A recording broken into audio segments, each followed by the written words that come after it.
Hi பா, எல்லாம் எப்படி இருக்கீங்க? இன்றைக்கி நம்ம செரின் வீட்டு சாப்பாடில் ஒரு சூப்பரான நான்வெஜ் லஞ்ச் மெனு பண்ண போகிறோம்.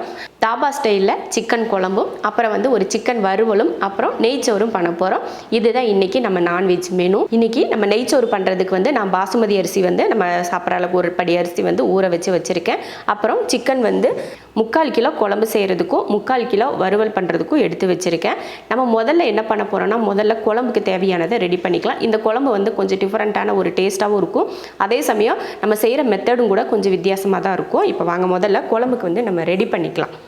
ஃபஸ்ட்டு ஒரு பவுலில் நம்ம தயிர் சேர்த்துக்கலாம். இந்த கப்பில் ஒரு கப் 100 ml தயிர் இருக்கும், அது சேர்த்துக்கிட்டேன் நான். அதில் மிளகாத்தூள் சேர்த்துக்கலாம் 1, 1.5. இதில் 1.5 ஸ்பூன் மிளகாத்தூள், 1/2 ஸ்பூன் கரம் மசாலா தூள், அடுத்து மல்லித்தூள் சேர்த்துடலாம் 1, 2, 3. இதில் 3 ஸ்பூன் மல்லித்தூள், மஞ்சள் தூள் 1/4 ஸ்பூன். இப்போ இதை கலந்துடலாம். தயிர் கொஞ்சம் பத்தலைனா கொஞ்சம் தண்ணி சேர்த்துக்கலாம். தண்ணி சேர்த்துட்டு நல்லா பேஸ்ட்டு போல் இதை கலந்து எடுத்துடலாம். மசாலாவை இது போல் நல்லா பேஸ்ட்டு போல் கலந்தாச்சு. இப்போ மசாலா ரெடியாக இருக்குது. அடுத்து நம்ம வெங்காயத்தை அரைச்சி எடுத்துடலாம். நான் 2 பெரிய வெங்காயம் எடுத்திருக்கேன், அதை அரைச்சிக்கலாம். 2 பெரிய வெங்காயம். இப்போ இதை அரைச்சி எடுத்துடலாம். அடுத்து நம்ம வெங்காயத்தையும் அரைச்சி எடுத்துட்டோம். இப்போ மசாலாவும் ரெடியாக இருக்குது, வெங்காயமும் ரெடியாக இருக்குது. இப்போ குழம்பு தாளிக்கிறதுக்கு எல்லாம் ரெடியாக இருக்கா.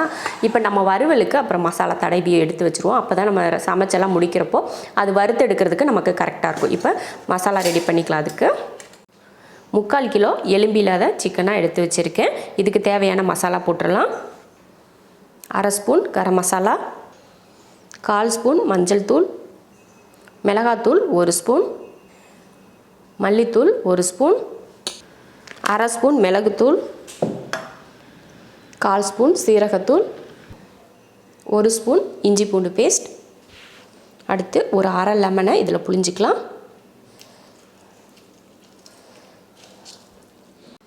உப்பு தேவையான அளவுக்கு. தயிர் ஒரு 2 ஸ்பூன். இப்போ இதை கலந்துருவோம். இப்போ சிக்கனில் மசாலா தடவி எடுத்து வச்சாச்சு.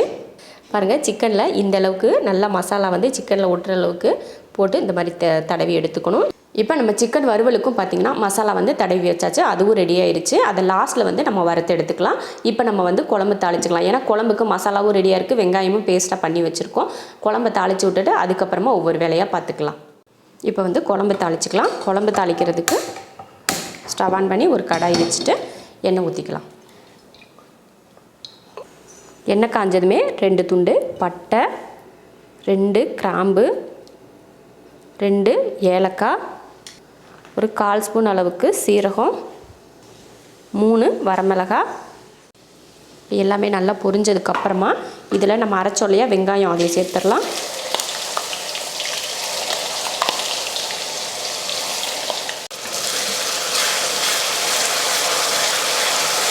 வெங்காயம் நல்லா வதங்கி வரட்டும்.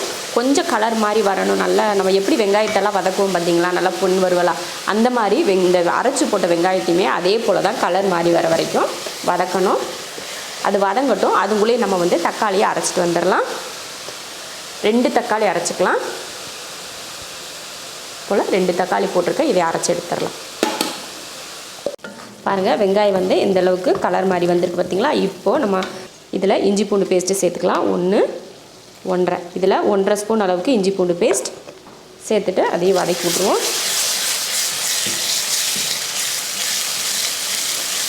இதை வதக்குனதுக்கப்புறமா நம்ம அரைச்சி வச்சோம் இல்லையா தக்காளி, அதையே இதில் சேர்த்துடலாம். இப்போ இது எல்லாம் வதங்கி நல்லா எண்ணெய் பிரிஞ்சு வரட்டும். அதுக்கப்புறமா நம்ம மசாலாலாம் சேர்த்துக்கலாம்.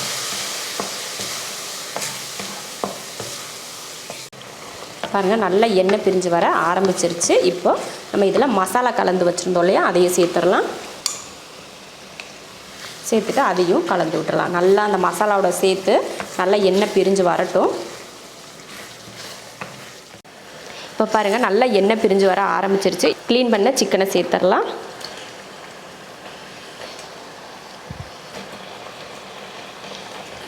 அடுத்து தேவையான உப்பு. உப்பெல்லாம் சேர்த்ததுக்கப்புறமா இது கூட ஒரு 2 பச்சை மிளகாய் சேர்த்துட்டு கலந்து விட்டுக்கலாம். மசாலாவில் சிக்கன் போட்டு நம்ம கலக்கிறப்போ இதை ஒரு 5 நிமிஷத்துக்கு நம்ம மசாலாவில் நல்லா வதக்கி விடணும். அந்த டைம்லேயும் பார்த்திங்கன்னா நல்லா எண்ணெய் பிரிஞ்சு வரும். அதுக்கப்புறமா தான் நம்ம தண்ணி சேர்க்கணும். ஒவ்வொரு டைமும் வதக்கிறதுக்கு கொஞ்சம் டைம் எடுத்து நீங்கள் வதக்குனீங்கன்னா தான் டேஸ்ட் வந்து நல்லா வரும். அதனால் இது இந்த சிக்கன் போட்டதுக்கப்புறம் சட்டு நம்ம தண்ணி ஊற்றிடக்கூடாது. அது கொஞ்சம் நல்லா அந்த மசாலாவோட சேர்த்து அந்த சிக்கன் வெந்ததுக்கப்புறமா நம்ம தண்ணி ஊற்றினா தான் டேஸ்ட் நல்லாயிருக்கும். சிக்கனுமே நல்லா உப்பு காரம்லாம் பிடிச்சி நல்லாயிருக்கும். நல்லா ஒரு 5 நிமிஷத்துக்கு மூடி வச்சுட்டு அப்பப்போ எடுத்து நம்ம வதக்கிக்கலாம். அப்புறம் நல்லா எண்ணெய் பிரிஞ்சு வர ஆரம்பிச்சிருச்சு. நம்ம ஒரு 5 நிமிஷத்துக்கிட்ட இந்த போல் நல்லா வதக்கியாச்சு. இப்போ நம்ம இதில் தண்ணி சேர்த்துடலாம். உங்களுக்கு தண்ணி எந்த அளவுக்கு வேணும்னு பார்த்துட்டு சேர்த்துக்கோங்க. ரொம்ப குழம்பா வேணும் அப்படின்னா கொஞ்சம் தண்ணி எக்ஸ்ட்ரா விட்டுக்கோங்க. அதுக்காக ரொம்ப எல்லாம் தண்ணி விட்டிங்கனாலும் நல்லா இருக்காது. அதனால் பார்த்துட்டு தண்ணி சேர்த்துக்கணும். தண்ணி சேர்த்ததுக்கப்புறமா கொஞ்சமாக உப்பு சேர்த்துக்கலாம். ஏன்னா தண்ணியெல்லாம் சேர்த்துருக்கோம் இல்லையா, அதனால் பத்தாது. கொஞ்சம் உப்பு சேர்த்துருக்கேன். சேர்த்துட்டு இப்போ கலந்து விட்டுறலாம். நீங்கள் இந்த கறி வந்து கிரேவி பக்குவமாக வச்சுக்கிட்டாலும் சரி, இல்லை குழம்பு மாதிரி கொஞ்சம் தண்ணியாக எக்ஸ்ட்ரா வச்சுக்கிட்டாலும் சரி, அது உங்கள் விருப்பத்தை பொறுத்து. நான் வந்து கொஞ்சம் ஊற்றி சாப்பிட்ற மாதிரி, ஏன்னா நெய்ச்சோறு செய்கிறோம் இல்லையா, அதுக்கு கொஞ்சம் ஊற்றி சாப்பிட்டோம்னா நல்லாயிருக்கும் அப்படின்றதுக்காக கொஞ்சம் தண்ணியாக இருக்கட்டும் அப்படின்னு சொல்லிட்டு வச்சுருக்கேன். அதுக்காக ரொம்ப தண்ணியெல்லாம் ஊற்றல, ஓரளவுக்கு ஊற்றி சாப்பிட்ற அளவுக்கு வேணும் அப்படின்னு வச்சுருக்கேன். இப்போ மூடி வச்சிடலாம். ஒரு 10 நிமிஷத்துக்கு வேகட்டும். அதுக்கப்புறமா எடுத்து பார்த்துக்கலாம். குழம்பு வேக வச்சு 10 நிமிஷம் ஆயிடுச்சு. நல்லா கொதித்து வெந்துக்கிட்டு இருக்கு பாருங்கள். நல்லா வெந்து ஓரமெல்லாம் நல்லா எண்ணெய் பிரிஞ்சு வர ஆரம்பிச்சிருக்கு. இந்த பக்குவத்தில் நீங்கள் குழம்பு செஞ்சிங்கன்னா ரொம்ப நல்லாயிருக்கும். ஊற்றி சாப்பிட்றதுக்கு இட்லி, தோசை, சப்பாத்தி, பரோட்டா எல்லாத்துக்கும் ஊற்றி சாப்பிட்றதுக்கு சூப்பராக இருக்கும். இப்போ இறக்க போகிறதுக்கு முன்னாடி மல்லித்தழை தூவிக்கலாம். தூவிட்டு அதையும் கிளறி விட்டுறலாம். அவ்வளோதான், சூப்பரான ஒரு சிக்கன் குழம்பு ரெடி ஆயிடுச்சு. இப்போ அடுப்பு ஆஃப் பண்ணிடலாம். இப்போ நம்ம குழம்பை இறக்கி வச்சுட்டு நெய்ச்சோறு தாளிச்சிக்கலாம். அடுத்ததாக நம்ம வந்து நெய்ச்சோறு செஞ்சுக்கலாம். இப்போ குக்கரில் பண்ணிக்கலாம். குக்கர் வச்சுட்டு எண்ணெய் ஊற்றிக்கலாம். நெய் ஊற்றாமல் நம்ம வெறும் எப்போயும் சாப்பாடு குழம்புலாம் தாளிப்போலையோ அந்த எண்ணெயில் தான் நான் நெய்ச்சோறு பண்ண போகிறேன். அதில் எண்ணெய் ஊற்றிக்கிறேன். இதுக்கு பதில் நீங்கள் தேங்காய் எண்ணெய் கூட ஊற்றிக்கலாம், நல்லாயிருக்கும். எண்ணெயில் தான் செய்யணுமா அப்படின்னு கேட்பீங்க. கண்டிப்பாக எண்ணெயில் செய்யக்கூடாது. நெய் ஊற்றி தான் நம்ம நெய்ச்சோறு செய்யணும். ஆனால் நம்ம வீட்டில் யாரும் நெய் சாப்பிட மாட்டோம் இல்லையா, அதனால தான் நான் வந்து எண்ணெயில் செய்கிறேன். நீங்கள் வந்து நெய் ஊற்றிக்கலாம். எண்ணெய் எந்த அளவுக்கு ஊற்றுறமோ அதே அளவுக்கு நீங்கள் நெய் சேர்த்துக்கோங்க. எண்ணெய் காஞ்சதுமே ஒரு 5 துண்டு பட்டை, கிராம்பு ஒரு 5, 2 பிரிஞ்சி இலை, 5 ஏலக்காய் பொரிஞ்சதுமே 2 பெரிய வெங்காயம் நீல வாக்கில் வெட்டியிருக்கேன்.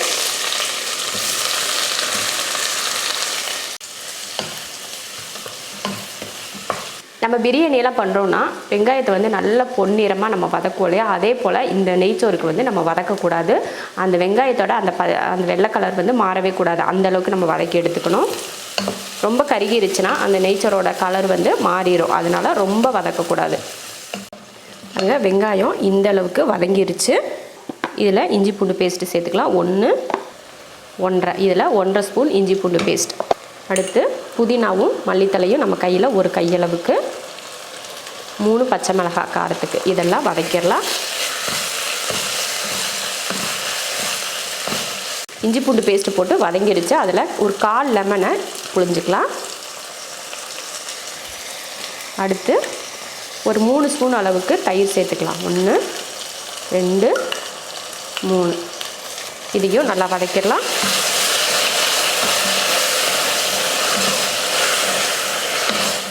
இதெல்லாம் போட்டு வதக்குனதுக்கு அப்புறமா அரிசி சேர்த்துடலாம். இது வந்து ஒரு கிட்டத்தட்ட ஒரு அரை மணி நேரம் கிட்டேயே ஊறிட்டுருக்கு. இப்போ தண்ணியை வடிச்சிட்டு சேர்த்துடலாம்.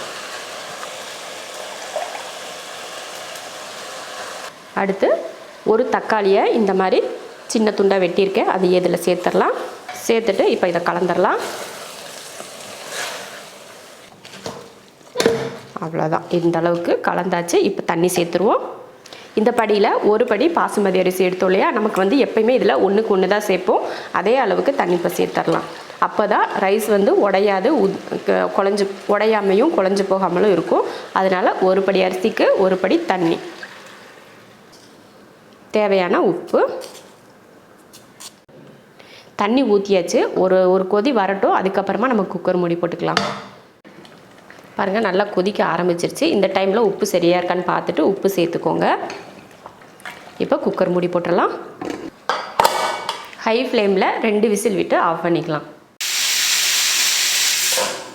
2 விசில் வந்துச்சு. இப்போ அடுப்பை ஆஃப் பண்ணிடலாம். இப்போ இறக்கி வச்சுட்டு நம்ம அடுத்து வந்து சிக்கனுக்கு வறுவலுக்கு மசாலாலாம் தடவி வச்சுருக்கோம் இல்லையா, அந்த மசாலா வறுவல் பண்ணிக்கலாம். பேன் வச்சுட்டு எண்ணெய் ஊற்றிக்கலாம். பாருங்கள் சூப்பராக நல்லா ஊறி வந்திருக்கு.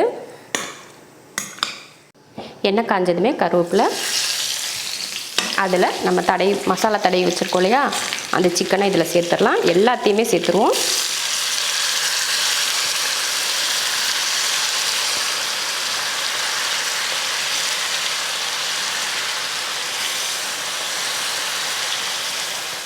எண்ணெய் நல்லா காஞ்சதுமே கொஞ்சம் கருவேப்பிலை போட்டு இந்த மாதிரி சிக்கனை எடுத்து வச்சிட்டிங்கன்னா கொஞ்சம் நேரம் அப்படியே விட்டுருங்க, ஒரு 2 நிமிஷத்துக்கு. அதுக்கப்புறமா நம்ம திருப்பி போட்டுக்கலாம். ஒரு 2 நிமிஷம் கிட்ட ஆயிடுச்சு. இப்போ திருப்பி போட்டு நல்லா வதக்கி விடலாம்.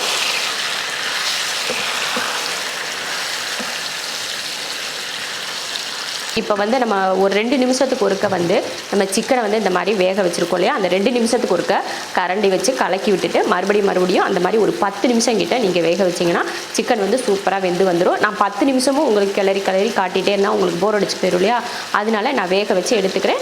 நீங்களும் செய்கிறப்போ 10 நிமிஷத்துக்கு இந்த மாதிரி அப்பப்போ கிளறி விட்டு வேக வச்சுக்கோங்க. ஒரு 10 நிமிஷம் கிட்ட நம்ம வேக வச்சதுக்கப்புறமா பாருங்கள், இந்த மாதிரி சிக்கன் வந்து வெந்திருக்கு. இப்படி தான் இருக்கணும் வெந்து. இன்னும் கொஞ்சம் உங்களுக்கு மொறுமொறுப்பாக வேணும் அப்படின்னா இன்னும் கூட நீங்கள் வறுத்துக்கலாம். நாம் வந்து சிக்கன் வறுவல் இதோட போதும் அப்படின்னு சொல்லிட்டு நம்ம எடுத்துக்கலாம். ஏன்னா சாப்பிட்றதுக்கு கொஞ்சம் சாஃப்டாக இருந்தால் ரொம்ப நல்லாயிருக்கும் இல்லையா, அதனால ரொம்ப எல்லாம் ஹார்டாக வறுக்க வேண்டாம் அப்படின்றதுக்காக இந்த அளவுக்கு நம்ம எடுத்துக்கலாம். 10 நிமிஷத்துக்கிட்ட நான் ஹை ஃப்ளேமில் வச்சு தான் இதை வறுத்து எடுத்திருக்கேன். விட்டுட்டு நீங்கள் வந்து ஹை ஃப்ளேமில் வச்சு நீங்கள் விட்டுட்டிங்கன்னா ஒரே இடத்துல விட்டுட்டிங்கன்னா அப்படியே கருகி போயிடும். அப்பப்போ நீங்கள் வந்து கிளறி விட்டுகிட்டே இருந்தீங்கன்னா உங்களுக்கு வந்து 2 பக்கமும் ஒரே போல் வேகும். நீங்கள் ஒரு 10 நிமிஷம் வேக வைக்கிறீங்க அப்படின்னா ஒரே பக்கமாக மட்டும் வேக வச்சிடக்கூடாது, அப்பப்போ கிளறி விட்டு நீங்கள் வேக வச்சு எடுத்துக்கோங்க. இப்போ ரொம்ப சூப்பரான ஒரு சிக்கன் வறுவல் ரெடி ஆயிடுச்சு. இப்போ அடுப்பு ஆஃப் பண்ணிக்கலாம். அடுப்பு ஆஃப் பண்ணிட்டேன். சூப்பராக நல்ல காரசாரமாக நல்ல புளிப்பாக லெமன்லாம் புளிஞ்சிருக்கோம் இல்லையா, அதில் அந்த புளிப்போடு சேர்த்து டேஸ்ட் ரொம்ப அருமையாக இருக்கும். இந்த மாதிரி நம்ம செய்கிறப்போ சூப்பரான ஒரு சிக்கன் வறுவல் ரெடி ஆயிடுச்சு. ரொம்ப ஈஸியான சிக்கன் வறுவல் தான் இது. நம்ம எல்லாத்தையும் போட்டு கலந்து வச்சுட்டு லாஸ்ட்டாக வந்து எண்ணெய் விட்டு நம்ம வறுத்து எடுக்க போகிறோம், அவ்வளவுதான். நீங்கள் பொரிச்சு எடுக்கணும்னா நிறைய எண்ணெய் ஊற்றணும். இந்த மாதிரி கொஞ்சமாக எண்ணெய் ஊற்றி இந்த மாதிரி வறுத்து எடுத்துக்கோங்க. டேஸ்ட் வந்து ரொம்ப அருமையாக இருக்கும். நெய்ச்சோறும் பார்த்தீங்கன்னா நான் கொஞ்சம் டிஃப்ரெண்ட்டாகவே தான் பண்ணியிருக்கேன். ஏன்னா தக்காளி வேறு சேர்த்துருக்கோம். நம்ம வந்து எப்பயுமே நெய்ச்சோறுக்கு தக்காளி சேர்த்துக்கக்கூடாது, ஏன்னா கலர் மாறிடும். ஆனால் நான் இன்றைக்கி ஒரு தக்காளி சேர்த்துருக்கேன். அதையும் நம்ம வந்து வதக்கவெல்லாம் இல்லை, சும்மா லாஸ்ட்டாக அரிசி போடுறப்போ அந்த அரிசி கூட தக்காளியை போட்டு அப்படியே தண்ணி ஊற்றி வச்சுருக்கோம். அதனால் தக்காளி வந்து ரொம்ப வதங்கியிருக்காது, முழுசாக அங்கங்கே ஒன்று தெரியும், அவ்வளோதான். பார்க்குறதுக்கும் அழகாக இருக்கும். அதே போல் கொஞ்சம் டேஸ்ட்டும் பார்த்திங்கன்னா கொஞ்சம் டிஃப்ரெண்ட்டாக இருக்கக்கூடிய ஒரு நெய்ச்சோறு தான் இன்றைக்கி நம்ம செஞ்சுருக்கோம். இப்போ எல்லாமே ரெடி ஆயிடுச்சு. சிக்கன் கறியும் ரெடி ஆயிடுச்சு, நெய்ச்சோறு ஸ்டீம் இறங்கிருச்சு, வறுவலும் ரெடி ஆயிடுச்சு. இப்போ நம்ம வந்து பரிமாறிக்கலாம். பார்க்கலாம் நெய்ச்சோறு எப்படி ரெடி ஆயிருக்குன்னு பாருங்கள். நான் சொன்னேன் பார்த்தீங்களா, தக்காளி வந்து ஒன்று முழுசாக அந்த ரைஸோட சேர்த்து இருக்கப்போ பார்க்குறதுக்கு நல்லா இருக்கும்னு. இல்லை சூப்பராக ரெடியாக இருக்குது பாருங்கள். சும்மா போட்டு நம்ம கலந்து விடக்கூடாது, அதுக்காக தான் நான் ஒரு கரண்டி மட்டும் எடுத்து உங்களுக்கு காட்டுறேன். எப்படி இருக்குது பாருங்கள், ரைஸ் ஒன்றும் முழுசாக எவ்வளோ அழகாக இருக்குது பாருங்கள் பார்க்குறதுக்கே. ஒரு படி அரிசிக்கு ஒரு படி தண்ணி தான் சேர்த்துருக்கோம். தக்காளியும் பார்த்திங்கன்னா அதிகமாக குலையாமல் அது முழுசாக இருக்குது. நம்ம ரைஸோட கலரும் மாறாமல் இருக்குது பார்த்திங்களா. ரொம்ப சூப்பரான ஒரு நெய்ச்சோறு இது. இப்போ பரிமாறிக்கலாம். சூப்பரான ஒரு தாபா சிக்கன் கறி, காரசாரமாக இருக்கக்கூடிய ஒரு சிக்கன் வறுவல், நெய்யே ஊற்றாமல் ஒரு நெய்ச்சோறு, லஞ்ச் மெனு ரெடி பண்ணிட்டோம். எப்படா சாப்பிட்லான்னு தோணுது அந்த மாதிரி ஒரு ரொம்ப ருசியான ஒரு ரைஸும் சிக்கன் கறியும் சிக்கன் வறுவலும் பண்ணியிருக்கோம். நீங்களும் இதே மெத்தடில் ஞாயிற்றுக்கிழமையாச்சுன்னா எல்லார் வீட்லேயுமே நான்வெஜ் பண்ணுவோம். நானும் இன்றைக்கி ஞாயிற்றுக்கிழமை அதுமாக தான் நான்வெஜ் இந்த மாதிரி ஒரு மெனு பண்ணியிருக்கேன். நீங்களும் இதே போல் ஒரு மெனு பண்ணி பாருங்கள், ரொம்ப அருமையாக இருக்கும். செஞ்சு பார்த்துட்டு எப்படி இருக்குன்னு சொல்லிட்டு கமெண்ட்டில் சொல்லுங்கள். பிடிச்சிருந்தா லைக் பண்ணிவிட்டு ஷேர் பண்ணிவிட்டு நம்ம ஷெரின் வீட்டு சாப்பாடு சேனலை சப்ஸ்கிரைப் பண்ணி பக்கத்தில் இருக்க பெல் ஐக்கானை கிளிக் பண்ணி வச்சுக்கோங்க. இப்போ நம்ம சாப்பிட போகலாம்.